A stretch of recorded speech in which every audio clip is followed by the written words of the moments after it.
Hello. Gi-open na namo ang niyog para maugas siya kay niinit. Kasi kahapon umuulan, tinaob namin para hindi mabasa yung laman. Ngayon may araw na, umiinit na. Ayan. Inopen namin, yan o, na-open na. Ayan. Inopen namin para matuyo siya, matuyo yung laman. Pag natuyo yan, humihiwala yan sa bukong. Yan, nilugit namin, inaalis namin. Yan, malambot na kasi siyang lugitin pag natuyo na yan. Kasi para siyang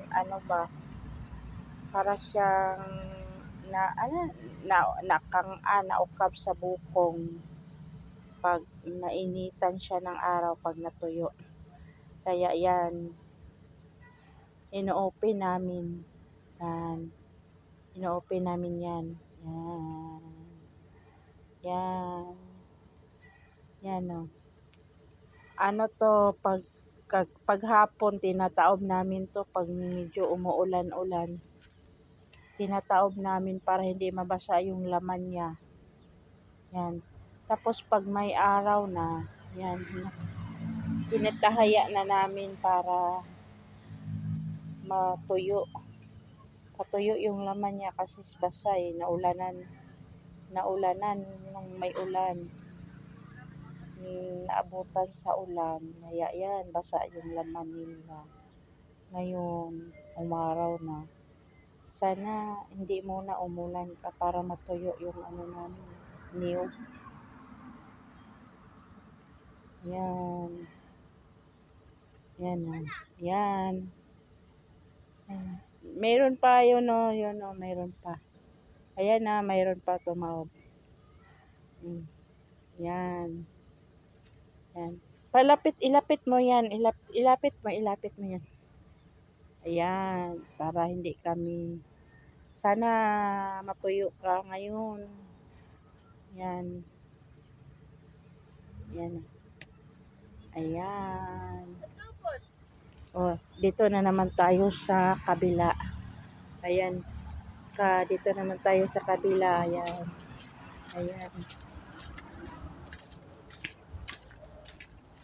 Dito na naman kasi hindi na iba-iba namin ito ng lugar kasi para mainitan. Yan. Yan na. Yan, meron. Yan. Ayan. Meron dito yan.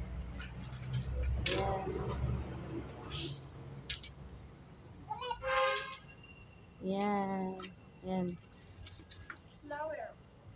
Meron din dito sa kabila. Ayan o.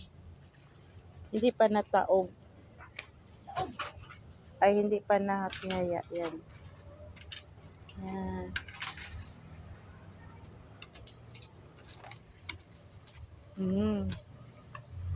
Meron pa doon sa kabila. Ayan.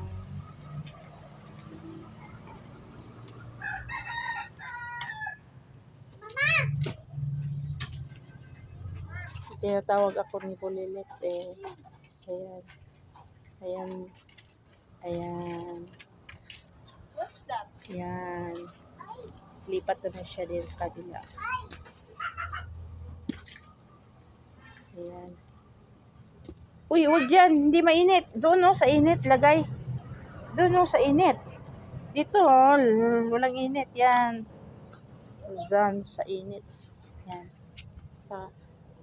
Yan, tingin niya. Yan. Hi, Kiwi. Yan. Thank you. Thank you for watching.